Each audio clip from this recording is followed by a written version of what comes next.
الحمدللہ رب العالمین الصلاۃ والسلام علی سید الانبیاء والمرسلین وعلی آلہ وصحبہ اجمعین۔ خواتین و حضرات، السلام علیکم ورحمۃ اللہ وبرکاتہ۔ آج ہم دوسرے پارے کے تفسیری نکات پہ کچھ مختصر گفتگو کریں گے اور معلوم کریں گے، لیکن جیسا کہ گزشتہ درس میں بھی یہ عرض کیا گیا کہ یہ دورانیہ انتہائی مختصر ہوگا، اور ہم کوشش کریں گے کہ مختصر وقت میں اہم جتنے نکات ہیں دوسرے پارہ مبارکہ میں ان کا ہم خلاصہ بیان کر سکیں۔ تو اس میں جو آیات ہیں ان میں تحویل قبلہ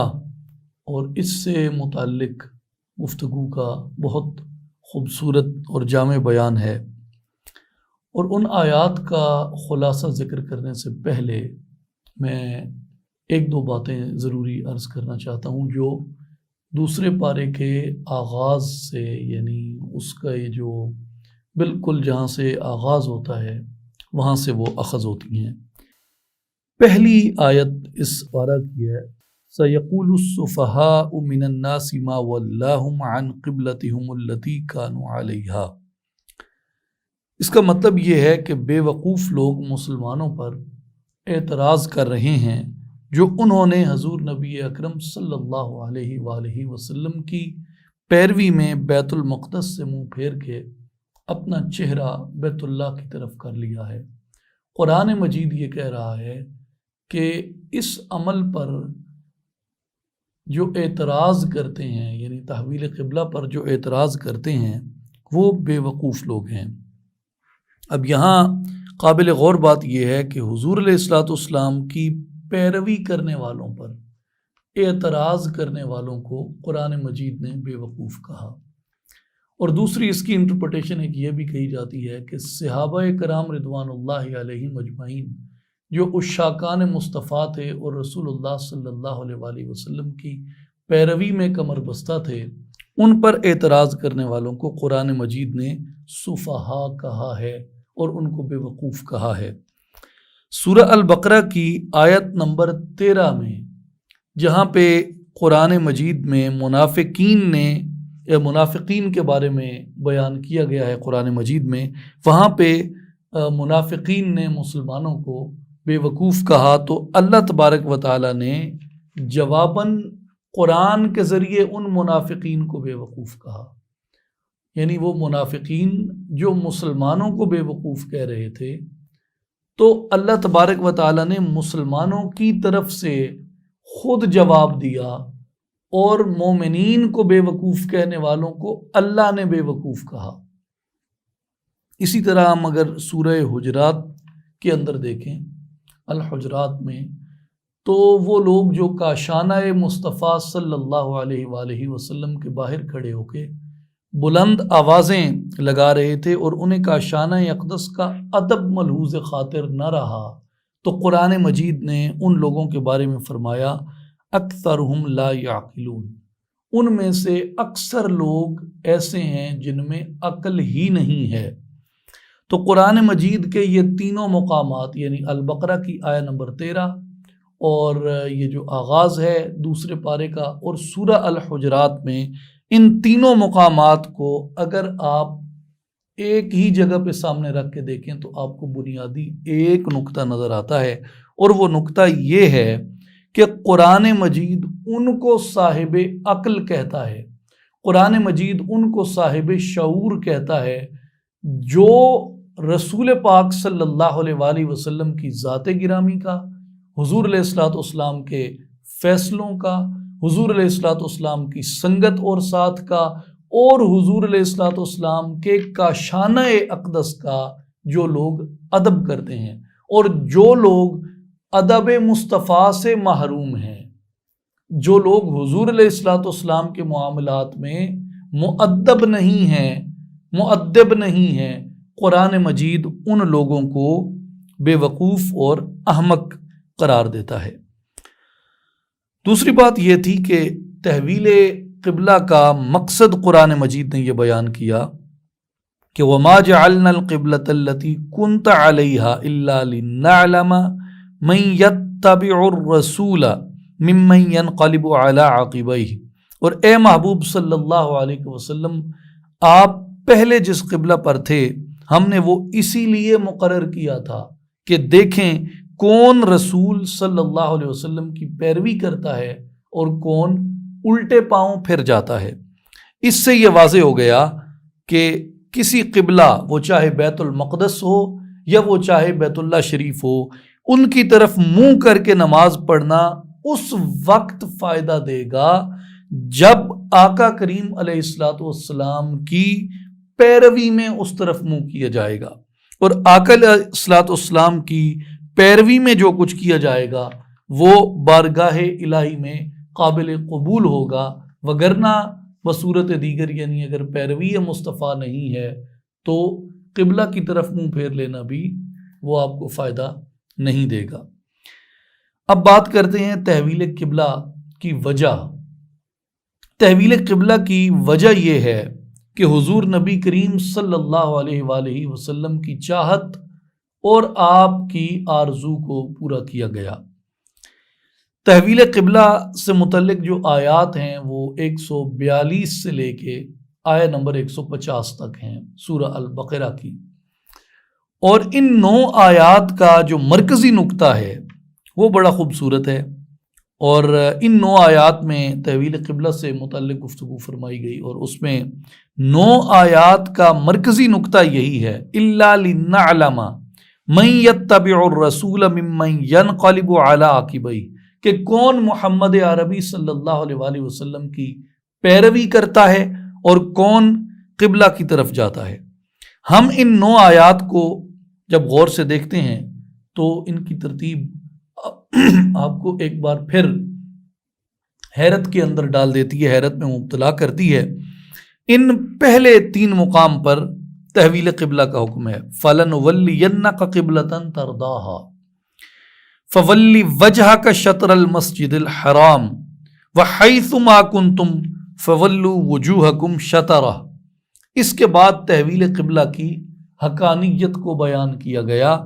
کہ یہ تحویل قبلہ تمہارے رب کی طرف سے حق ہے، اَنَّهُ الْحَقُّ مِن رَبِّهِمْ۔ تو تحویل قبلہ کی حقانیت کے بعد پھر مسلمانوں کو تحویل قبلہ کا پابند بنایا جا رہا ہے، وَمِنْ حَيْثُ خَرَجْتَ فَوَلِّ وَجْهَكَ شَطْرَ الْمَسْجِدِ الْحَرَامِ۔ تو اس سے آپ کو یہ معلوم ہو جاتا ہے کہ قرآن مجید میں اس کو بیان کرنے کی ترتیب کیا ہے، اور پھر ان 9 آیات میں مسلمانوں کو اسی قبلہ پر پابند رہنے کا حکم کیا جا رہا ہے جس قبلہ کے اوپر محمد مصطفیٰ احمد مجتبیٰ صلی اللہ علیہ وآلہ وسلم کی چاہت اور آرزو تھی۔ یعنی اگر حضور کا ارادہ مبارک بیت المقدس کی طرف تھا، مسجد اقصیٰ کی طرف تھا تو قبلہ وہ رہا، اور حضور کا ارادہ مبارک اگر وہ بیت اللہ کی طرف ہو گیا تو اللہ تبارک و تعالیٰ نے حکم اس کا کر دیا۔ اب آقا علیہ الصلوۃ والسلام کی آرزو مبارک کو پورا کرنے کے لیے ایک ہی دفعہ ایک ہی آیت میں فرما دیا جاتا کہ مسلمانوں اپنا تم منہ جو ہے وہ مسجد حرام کی طرف، بیت اللہ کی طرف کر دو، لیکن ایک آیت کی بجائے 9 آیات مبارکہ اس مقام کے اوپر نازل فرمائی گئیں، اور تکرار کے ساتھ مسلمانوں کو مسجد حرام کی طرف منہ کر کے نماز پڑھنے کی تاکید فرمائی گئی۔ 9 آیات میں کئی بار مسلمانوں کو پابندی سے عمل کرنے کا حکم فرمایا جانا اس بات کی واضح دلیل ہے، اس بات کی واضح دلیل ہے کہ آرزو مصطفیٰ صلی اللہ علیہ وآلہ وسلم کی بارگاہ کبریا میں کتنی اہمیت ہے کہ میرے آقا جس عمل کا ارادہ فرما لیں، میرے حبیب جس بات کی آرزو فرمائیں، میرے حبیب کی جو چاہت ہو وہ امر اللہ تبارک و تعالیٰ کے ہاں کتنا محبوب بن جاتا ہے اور کتنا عظیم عمل بن جاتا ہے، اور اس کی کتنی تاکید اللہ تبارک و تعالیٰ مومنین کو فرماتے ہیں۔ اس سے آگے آیت نمبر 151 میں آقا علیہ الصلوۃ والسلام کی بعثت مبارکہ اور آپ کے فرائض نبوت کا ذکر کیا گیا، جن میں یتلو علیکم آیاتنا، کہ آقا پاک ان پر قرآن کی آیات تلاوت فرماتے ہیں، وَيُزَكِّيكُمْ، اور آقا پاک تمہارا تزکیہ کرتے ہیں، تمہیں پاک کرتے ہیں، وَيُعَلِّمُكُمُ الْكِتَابَ، اور تمہیں کتاب کی تعلیم عطا فرماتے ہیں، وَالْحِكْمَةَ، اور تمہیں حکمت اور دانائی عطا فرماتے ہیں۔ یہاں میں انتہائی اختصار سے یہ عرض کر دوں کہ یتلو علیکم آیاتنا، تم پر میری آیات کی تلاوت فرماتے ہیں، اس سے مراد قرآن حکیم کی آیات بھی ہیں، اور اس سے مراد یہ بھی ہے کہ اللہ تبارک و تعالیٰ نے اپنی جو مظاہر قدرت اور اپنی جو نشانیاں اہل بصیرت کے اوپر واضح فرمائی ہیں، آقا علیہ الصلوۃ والسلام اپنی امت کو اور اپنی خدمت میں بیٹھنے والوں کو ان کی دعوت ارشاد فرماتے ہیں، اور اس سے آقا علیہ الصلوۃ والسلام دین کی حقانیت کو واضح فرماتے ہیں اللہ تبارک و تعالیٰ کی مظاہر قدرت اور اس کی نشانیوں سے۔ وَيُزَكِّيكُمْ، تمہارا تزکیہ کرتے ہیں، اس سے مراد یہ ہے کہ تمہارے ظاہر کو بھی پاک کرتے ہیں، جو معاشرتی برائیاں ہیں، جو عہد جہالت کی رسومات ہیں، ان سب کا خاتمہ کر کے تمہیں اس طرح صاف اور ستھرا کر دیتے ہیں جیسے ایک بندہ مومن کو ہونا چاہیے، ایسا کہ وہ اپنے خالق کی بارگاہ میں پسند آ جائے۔ اور تزکیہ کی ایک تعریف جو ہے وہ صوفیاء بھی فرماتے ہیں، اور یہاں بھی وہی صادق آتی ہے کہ آقا علیہ الصلوۃ والسلام نے اپنی خدمت میں بیٹھنے والوں کے نفوس کو بھی طیب کیا، طاہر کیا، پاک کیا، اور ان کی ظاہری نجاستوں کو بھی حضور نے صاف اور پاک فرما دیا، اور باطنی نجاستوں کو بھی زائل کر کے ان کے دلوں کو آئینوں کی طرح روشن بنا دیا۔ اور اس کے بعد وَيُعَلِّمُكُمُ الْكِتَابَ، ان کو کتاب کی تعلیم عطا فرمائی، کتاب سے مراد قرآن مجید ہے، اور والحکمہ، حکمہ سے مراد وزڈم بھی ہے، بصیرت بھی ہے، دانائی بھی ہے، اور حکمت سے مراد سنت رسول صلی اللہ علیہ وآلہ وسلم بھی ہے۔ یعنی وَيُعَلِّمُكُمُ الْكِتَابَ، یہاں کتاب کی تعلیم آ گئی، اور حکمت سے مراد سنت آ گئی، یعنی حضور علیہ الصلوۃ والسلام اپنے صحابہ کو کتاب بھی سکھاتے ہیں اور سنت بھی سکھاتے ہیں۔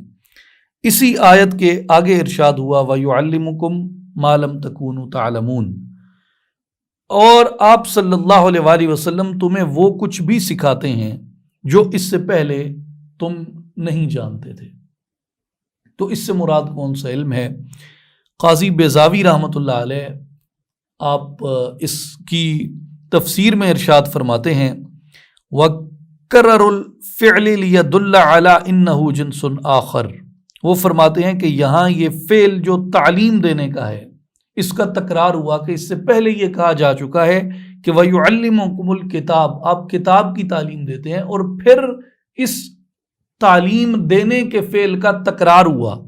اور تکرار یہ ہوا کہ حضور وہ بھی سکھاتے ہیں جو تم نہیں جانتے تھے۔ تو قاضی بیضاوی رحمۃ اللہ علیہ فرماتے ہیں کہ اس سے مراد یہ ہے کہ یہ کسی اور علم کے اوپر بھی دلالت کرتا ہے۔ وہ کون سا علم ہے؟ یعنی ایک علم تو کتاب اللہ کا علم ہے، اور دوسرا کون سا علم ہے جو حضور علیہ الصلوۃ والسلام سکھاتے ہیں؟ قاضی ثناء اللہ پانی پتی رحمۃ اللہ علیہ فرماتے ہیں کہ تکرار الفعل یدل علی ان ھذا التعلیم من جنس آخر،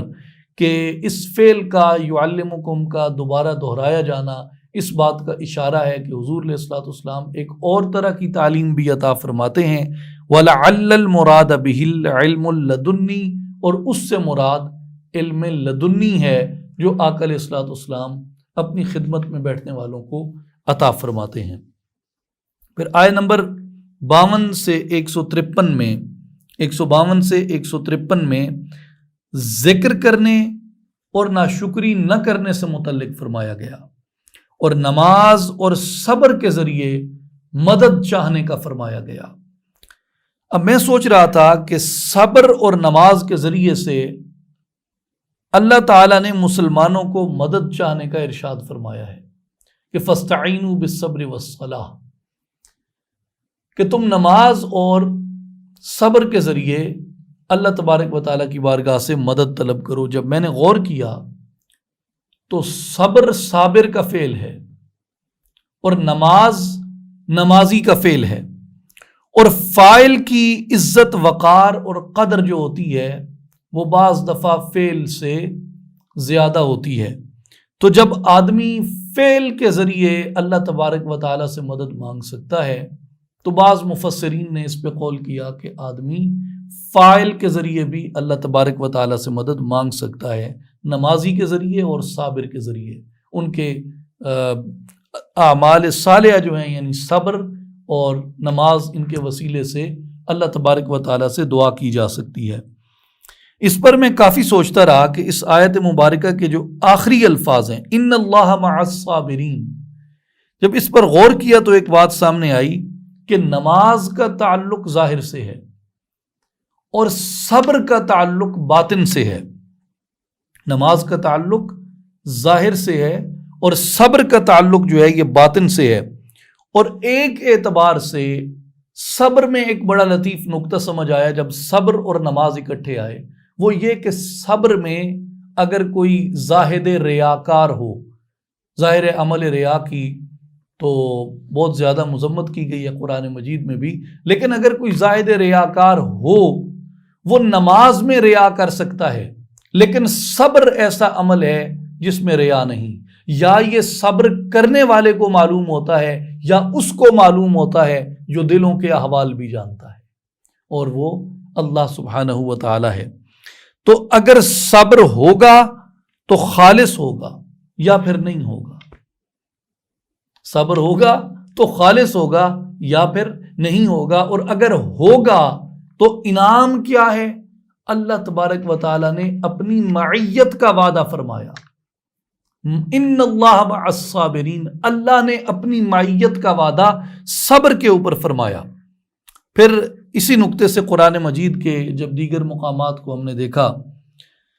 کہ معیت جو ہے اللہ تبارک و تعالیٰ کی یہ کس عمل کی جزا کے طور پہ ملتی ہے، تو ایک مقام پہ فرمایا وَاعْلَمُوا أَنَّ اللَّهَ مَعَ الْمُتَّقِينَ، تقوی اختیار کرو تمہیں معیت الہی حاصل ہو جائے گی۔ وَأَنَّ اللَّهَ مَعَ الْمُؤْمِنِينَ، اللہ تبارک و تعالیٰ ایمان والوں کے ساتھ ہے، جو اپنے ایمان کی تکمیل کرتے ہیں، جو اپنے ایمان کی حفاظت کرتے ہیں، انہیں معیت حق تعالیٰ نصیب ہوتی ہے۔ تو سورہ الحجرات میں مسلمان اور مومن کی جو وضاحت کی گئی ہے اس لحاظ سے بھی یہی مفہوم ہے اس کا جو تقوی کا ہے۔ پھر آیہ نمبر 154 میں شہداء کو مردہ کہنے سے منع کیا گیا، بلکہ فرمایا کہ وہ تو زندہ ہیں،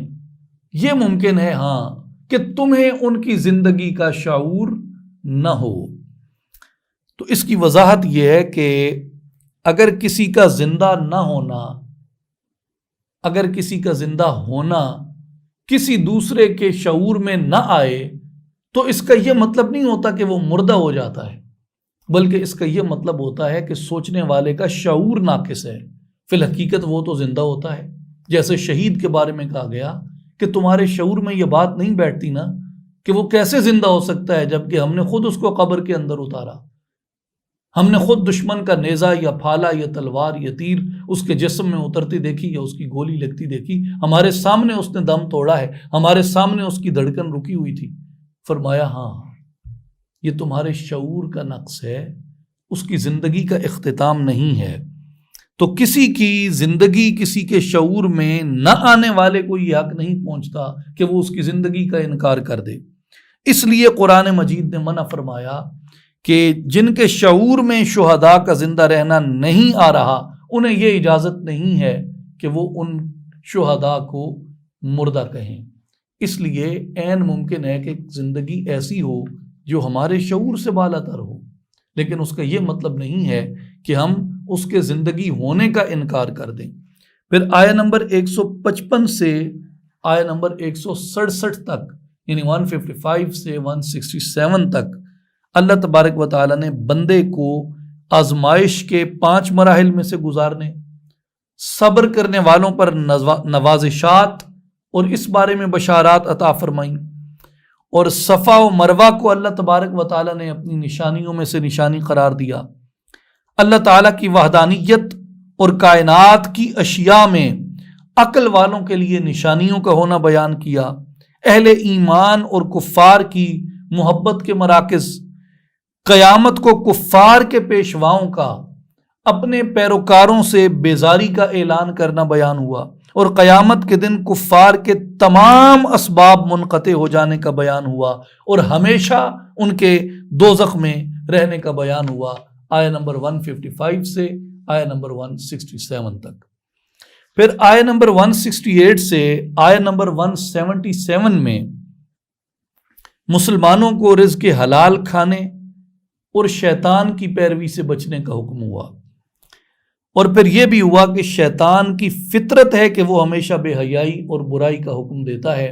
جہاں بھی تم بے حیائی اور برائی پھیلتی دیکھو وہاں یہ یقین کر لو کہ شیطان غالب آ چکا ہے، اس لیے کہ بے حیائی اور برائی جو ہے، فحاشی جو ہے، یہ شیطان کا راستہ ہے اور شیطان ہی اس طرف تمہیں اکساتا ہے۔ کفار کا قرآن کریم کی پیروی سے انکار کرنا اس کا بیان ہوا،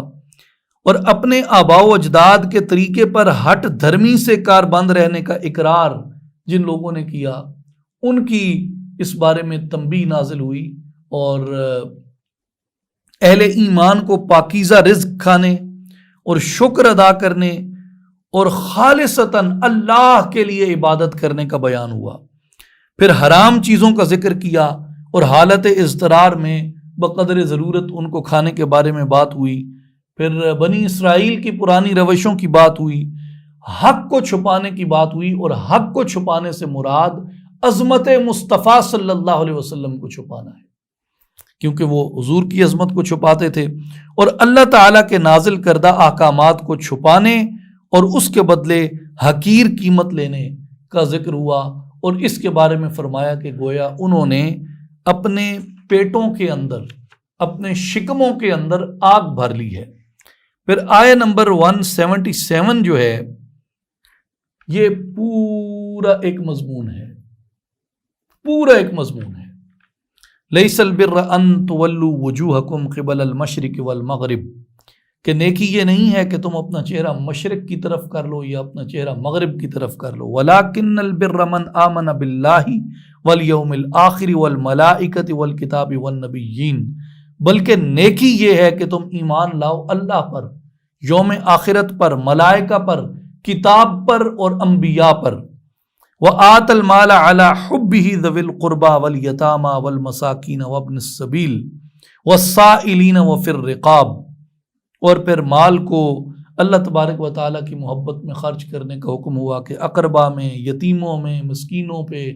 مسافروں پہ، مانگنے والوں پہ، اور قیدیوں کو اور غلاموں کو یعنی گردنیں آزاد کروانے کے اوپر خرچ کرنے کا حکم ہوا۔ وَأَقَامَ الصَّلَاةَ وَآتَ الزَّكَاةَ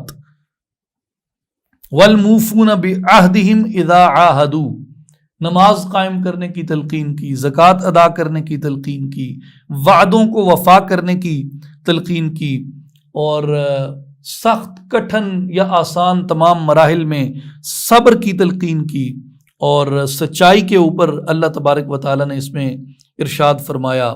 لڑائی کے اندر، جہاد کے اندر صبر کرنے کی تلقین فرمائی۔ وَأُولَٰئِكَ هُمُ الْمُتَّقُونَ۔ تو یہاں بنیادی طور پہ اس آیہ مبارکہ جو آیہ 177 سورہ البقرہ کی دوسرے پارے کے اندر آئی ہے، یہ بہت ہی اہم ترین آیت ہے، اور ہماری یعنی جو اسلامی اسلوب زندگی ہے اس کو سمجھنے کے لیے۔ تو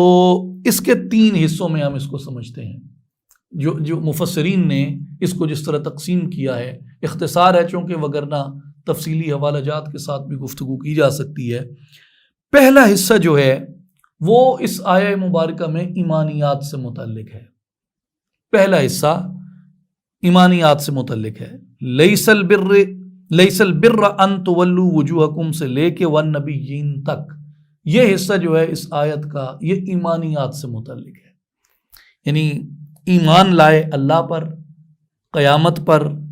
فرشتوں پر، کتاب پر اور پیغمبروں پر۔ یہ پہلا حصہ جو ہے اس آیت کا وہ ایمانیات کی شرائط بتاتا ہے کہ ایمان کیا ہے۔ دوسرا حصہ جو ہے یہ مال خرچ کرنے کے اوپر ہے کہ اپنا مال تم خرچ کرو، لیکن مال خرچ کرنے کی بنیاد یہ بتائی کہ اللہ کی محبت میں خرچ کیا جائے، یہ بنیاد ہے۔ سارا مال و متاع وہ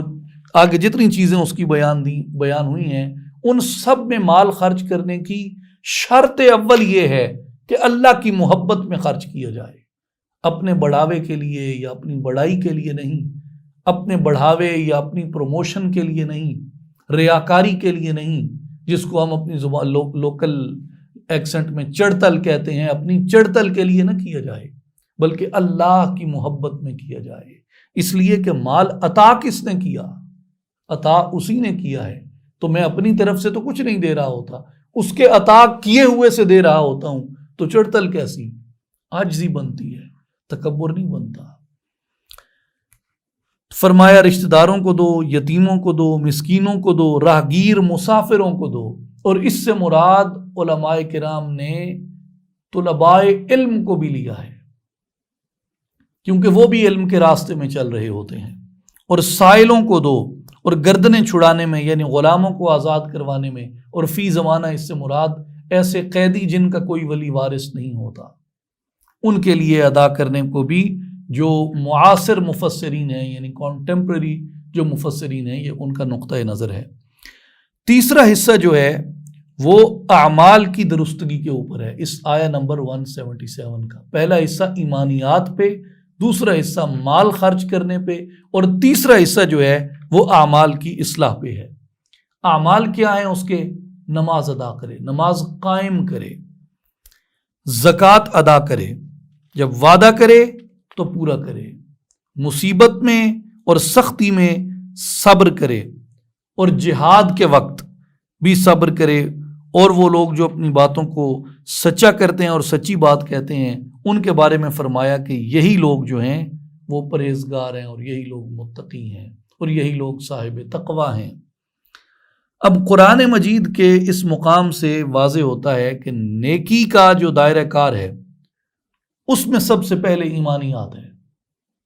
نیکی کے دائرے میں سب سے پہلے ایمانیات ہے، ایمانیات سے مراد فیتھ،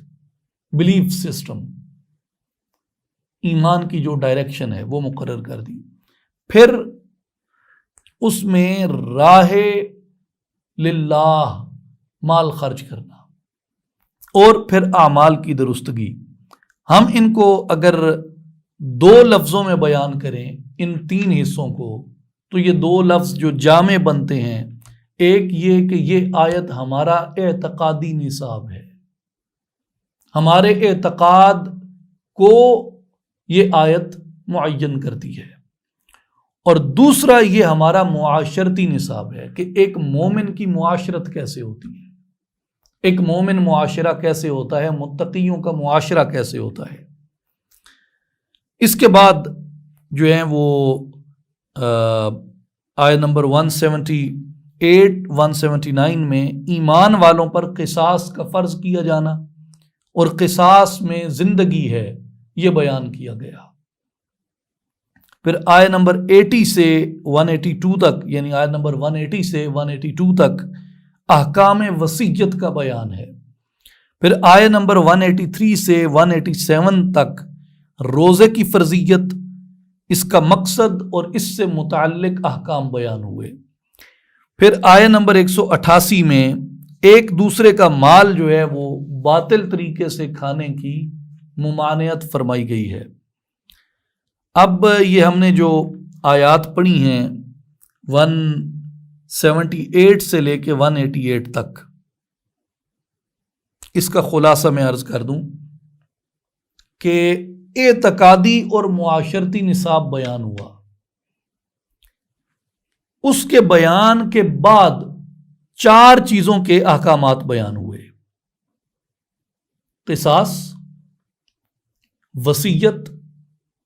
روزہ اور باطل طریقے سے دوسرے کا مال کھانا۔ اعتقادی اور معاشرتی نصاب جو آیت نمبر 177 میں آیا تھا، اس کے بعد یہ 4 امور بیان ہوئے ہیں، جن میں قصاص ہے، وصیت ہے، روزہ ہے اور باطل طریقے سے دوسرے کا مال کھانا۔ یعنی اب اس سے جو ایک بڑا سبق اخذ ہوتا ہے وہ یہ اخذ ہوتا ہے کہ اگر آدمی کی اعتقادی اور عملی لحاظ سے تربیت نہ ہوئی ہو تو وہ منشاء الہی کے اوپر کاربند عمل نہیں ہو سکتا۔ اب منشأ الہی میں اگر ہم یہ 4 چیزیں لے لیں، جیسے قصاص ہے یا روزہ ہے یا وصیت ہے یا دیگر احکام ہیں، تو اس سے معلوم ہوتا ہے کہ پہلے اعتقادی اور عملی تربیت ہونا ضروری ہے، اس کے بعد بندہ منشأ الہی پہ عمل پیرا ہو سکتا ہے۔ اور اس لیے اللہ تبارک و تعالی نے ان احکامات کو بیان کرنے سے پہلے اعتقادی اور عملی طور پر مضبوط ہونے کی تعلیم عطا فرمائی۔ اب اگر قصاص کو دیکھ لیجئے، آدمی اگر ہر لحاظ سے شعائر اسلامی کا پابند نہ ہو تو قصاص لینے اور قصاص دینے میں وہ شریعت کے تقاضوں پہ عمل پیرا نہیں ہو سکتا، اگر اعتقادی اور عملی لحاظ سے وہ پوری طرح تربیت یافتہ نہ ہو۔ اسی طرح وصیت کو دیکھ لیں کہ وصیت کرتے وقت کسی کی حق تلفی نہیں ہونی چاہیے۔ روزے کو دیکھ لیں کہ روزے کی حالت میں روزے کو ضائع نہ کر بیٹھیں، یعنی ان روزہ داروں کے زمرے میں نہ آ جائیں جن کے حصے میں سوائے بھوک اور پیاس کے کچھ نہیں آتا۔ ایک دوسرے کا مال کھانے کے معاملے کو دیکھ لیں تو ان احکام پر عمل پیرا ہونے کی ایک ہی صورت ہے۔ یہ جتنے احکام شرع ہمارے اوپر اللہ نے عائد فرمائے ہیں بشمول قصاص، روزہ، سب کے، ان پہ عمل پیرا ہونے کی ایک ہی صورت ہے کہ بندہ ہر حال میں، یاد رکھ لیں، غور سے سنیں، ان تمام احکام شرع پہ عمل پیرا ہونے کی ایک ہی صورت ہے، اور وہ ایک صورت یہ ہے کہ بندہ اپنے آپ کو ہر حال میں، ہر طریق میں، ہر قول میں، ہر کیفیت میں، in any situation، بندہ اپنے آپ کو اللہ اور اس کے رسول صلی اللہ علیہ وسلم کا پابند سمجھے۔ صرف وہی عمل پیرا ہو سکتا ہے جو خود کو اللہ اور رسول صلی اللہ علیہ وسلم کا پابند سمجھتا ہے۔ جو اپنے آپ کو اللہ اور رسول اللہ صلی اللہ علیہ وسلم کا پابند نہیں سمجھتا، وہ ان احکام شرع پہ صحیح طور پہ عمل پیرا نہیں ہو سکتا۔ یہ بنیادی بات ایک ہمیں اپنے ذہن میں بٹھا لینی چاہیے۔ پھر آیت نمبر 189 سے آیت نمبر 207 میں چاند سے متعلق دریافت کرنے پر، احرام سے متعلق، جہاد کرنے اور فتنہ کے ختم ہونے تک جہاد کرتے رہنے کے بارے میں احکام آئے۔ فتنہ انگیزی کو قتل سے بھی سخت قرار دیا گیا، یعنی جو فتنہ انگیزی ہے یہ قتل سے بھی زیادہ سخت اقدام ہے، اس کے بارے میں قرآن نے حکم کیا۔ پھر حج اور عمرہ کے مناسک ادا کرنے کا بیان ہوا۔ پھر فساد فی الارض کے بارے میں وضاحت آئی، اور رضائے الہی کے حصول کے لیے اپنی جان کو بیچنے اور دیگر کئی مسائل کا بیان ہوا۔ یہاں تک یہ تفصیل سے احکامات جو ہیں وہ بیان ہوئے۔ پھر آیت نمبر 208 کے اندر ایک ارشاد ہوا، یا ایھا الذین آمنوا ادخلوا فی السلم کافۃ ولا تتبعوا خطوات الشیطان انہ لکم عدو مبین۔ اے ایمان والو، اسلام میں پورے داخل ہو جاؤ اور شیطان کے قدموں پر نہ چلو، بے شک وہ تمہارا کھلا دشمن ہے۔ اب یہ آیت آئی، آیت نمبر 208۔ اس کے بعد جب آیت آئی 209 تو قرآن مجید کا اسلوب اصلاح دیکھیے۔ اب چونکہ مسلمانوں کو عملی طور پر ایک باکردار اور فرما بردار فرد بنانا مقصود تھا، تو اس کے لیے ارشاد فرمایا کہ فَإِن زَلَلْتُم مِّن بَعْدِ مَا جَاءَتْكُمُ الْبَيِّنَاتُ فَاعْلَمُوا أَنَّ اللَّهَ عَزِيزٌ حَكِيمٌ، کہ پس اگر تم اس کے بعد بھی لغزش کرو جبکہ تمہارے پاس واضح نشانیاں آ چکی ہیں، تو جان لو اللہ بہت غالب ہے اور اللہ بڑی حکمت والا ہے۔ آیت نمبر 215 سے آیت نمبر 245 میں، یہ تقریباً 30 کے لگ بھگ آیات بنتی ہیں۔ ان میں ارشاد مبارک جو ہوا وہ اللہ کی راہ میں خرچ کرنے اور اس کے مصارف، جہاد کی فرضیت کے بارے میں، حرمت والے مہینوں میں جنگ کرنے کے احکام، شراب سے متعلق احکام، یتیم کے بارے میں احکام، اور مشرک عورتوں سے نکاح کے احکام، پھر خواتین کی ماہواری اور دیگر ان سے متعلق احکام، طلاق اور طلاق کی اقسام، عدت کے احکام، بچے کو دودھ پلانے کے احکام، مطلقہ یعنی جنہیں طلاق مل جائے اور بیوہ عورتوں کے عدت اور نان و نفقہ کے احکام، حق مہر کے احکام اور نمازوں کی حفاظت، اور خاص طور پہ صلاۃ وسطیٰ اور نماز خوف کا بیان اس میں درج ہے۔ صلاۃ وسطیٰ جو ہے اس سے مراد ظاہراً نماز عصر لی گئی ہے، اور اکثر کا قول یہی ہے۔ بعض صوفیاء نے صلاۃ وسطیٰ سے مراد جو ہے وہ ذکر قلبی بھی لیا ہے کہ اس کی بھی حفاظت کرو۔ یہ سب احکام بیان کرنے کے بعد اب قرآن کریم کا سمجھانے اور اصلاح کرنے کا ایک اور خاص اسلوب آتا ہے، اور وہ یہ آتا ہے کہ بنی اسرائیل کو امت مسلمہ کے سامنے ایک مثال کے طور پہ رکھا جاتا ہے۔ اب یہ سارا تناظر آپ یہ دیکھیں کہ کہاں سے احکام شروع ہوئے، اعتقاد کے بارے میں بات ہوئی، ایمان کے بارے میں بات ہوئی، اعمال کے بارے میں بات ہوئی، احکام کے بارے میں بات ہوئی، اور مختلف جو پہلو ہیں شریعت کے ان کے اوپر احکامات آئے۔ یہ سب احکام بیان کرنے کے بعد آیہ نمبر 246 سے یہ شروع ہوتا ہے کہ کیا آپ نے بنی اسرائیل کے اس گروہ کو نہیں دیکھا جو موسیٰ علیہ السلام کے بعد ہوا تھا؟ الم تری الی الملأ من بنی اسرائیل من بعد موسیٰ، جب انہوں نے اپنے پیغمبر سے کہا کہ ہمارے لیے ایک بادشاہ مقرر کر دیں تاکہ ہم اس کی قیادت میں اللہ کی راہ میں جنگ کریں، تو نبی نے ان سے فرمایا کہ کہیں ایسا نہ ہو کہ تم پر قتال فرض ہو جائے اور تم قتال نہ کرو، تم پہ قتال فرض ہو جائے اور تم قتال نہ کرو۔ وہ کہنے لگے ہمیں کیا ہوا ہے کہ ہم اللہ کی راہ میں جنگ نہ کریں، حالانکہ ہمیں اپنے گھروں سے اپنی اولاد سے جدا کر دیا گیا ہے۔ سو جب ان پر قتال فرض کر دیا گیا تو ان میں سے سوائے چند ایک لوگوں کے باقی سب کے سب پھر گئے۔ اللہ تبارک و تعالیٰ نے فرمایا کہ اور اللہ ظالموں کو خوب جاننے والا ہے۔ یہ قوم نافرمانی کی وجہ سے ناکام ہوئی اور ذلت اور رسوائی اس قوم کا مقدر بنی۔ تو اب یہ واقعہ آ گیا، اس واقعے کی گزشتہ چیزوں سے کیا ریلیونس ہے؟ بڑی سادہ بات ہے، ریلیونس اس کی یہ ہے، تعلق اس کا یہ ہے کہ فرمایا بنی اسرائیل پر بھی کچھ احکام فرض کیے گئے، جب وہ ان فرائض سے روگردانی کرتے ہیں تو پھر ان کے اوپر اللہ تبارک و تعالیٰ اپنی پکڑ فرماتا ہے، پھر وہ انہیں ظالم قرار دیتا ہے، پھر وہ ان کی گرفت کرتا ہے۔ تو یہ ہمیں بتایا کہ تمہارے اوپر اب یہ احکام فرض کر دیے گئے ہیں آخری کتاب کے اندر،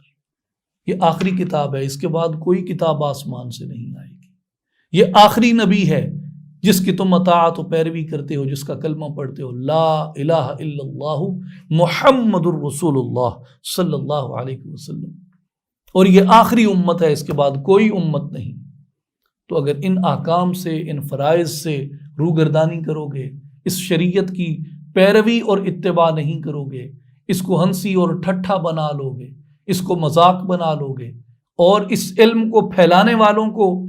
اگر تم دنیا میں ذلیل و رسوا کرو گے، ان کی قدردانی نہیں کرو گے، تو پھر یاد رکھو تمہارا انجام یہی ہوگا جو ہم نے موسیٰ علیہ السلام کی قوم کے متعلق بیان فرمایا ہے۔ یعنی ان احکام کا مقصود اور مراد یہ ہے۔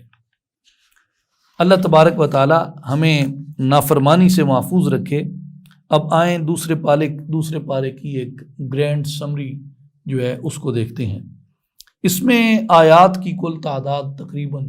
111 ہے، اور یہ سورہ البقرہ کی آیات ہیں، آیہ نمبر 142 سے لے کے آیہ نمبر 252 تک۔ انبیاء علیہ السلام میں 4 انبیاء کا ذکر آیا، حضرت موسیٰ علیہ السلام کا، سیدنا ہارون علیہ السلام کا، سیدنا داؤد علیہ السلام کا، اور خاتم النبیین امام المرسلین رحمت للعالمین محمد مصطفیٰ احمد مجتبیٰ صلی اللہ علیہ وآلہ وسلم کا۔ اور امتوں میں بنی اسرائیل کا ذکر آیا اور امت مصطفیٰ صلی اللہ علیہ وسلم کا ذکر آیا۔ پیشین گوئیوں میں ایک پیشین گوئی یہ تھی کہ یہودی آپ کے قبلہ کی پیروی نہیں کریں گے، جو کہ سچ ثابت ہوئی۔ شخصیات میں ان کے علاوہ جو ہیں وہ دو شخصیات کا ذکر ہوا ہے، طالوت کا اور جالوت کا۔ پھر مساجد میں جو ہیں وہ 3 مساجد کا ذکر ہوا، مسجد حرام، بیت المقدس اور تحویل قبلہ کے وقت۔ اور پہاڑ جو ہیں وہ 2 کا ذکر ہوا، صفا اور مروہ۔ اور ذرائع آمد و رفت میں ایک کشتی کا ذکر ہوا، اور جانوروں میں ایک اس حرام جانور کا ذکر ہوا، خنزیر کا۔ مہینوں میں ماہ رمضان کا ذکر ہوا، اور تبرکات میں اس میں تابوت سکینہ کا ذکر ہوا ہے۔ اللہ تبارک و تعالی ہمیں قرآن مجید سے کما حقہ استفادہ کرنے کی توفیق عطا فرمائے، اور ہمارے دلوں کو قرآن کے نور سے منور کرے، اور اللہ تبارک و تعالی ہمیں یہ توفیق دے کہ ہم یہ کتاب عظیم جس طرح ہمارے بزرگوں نے، اجداد نے، اسلاف نے ہم تک محفوظ پہنچائی ہے، ہم اپنی آئندہ نسلوں تک اس قرآن کے پیغام کو محفوظ، واضح اور روشن طریقے سے پہنچا سکیں۔ وما توفیقی الا باللہ، وآخر دعوانا ان الحمد للہ رب العالمین۔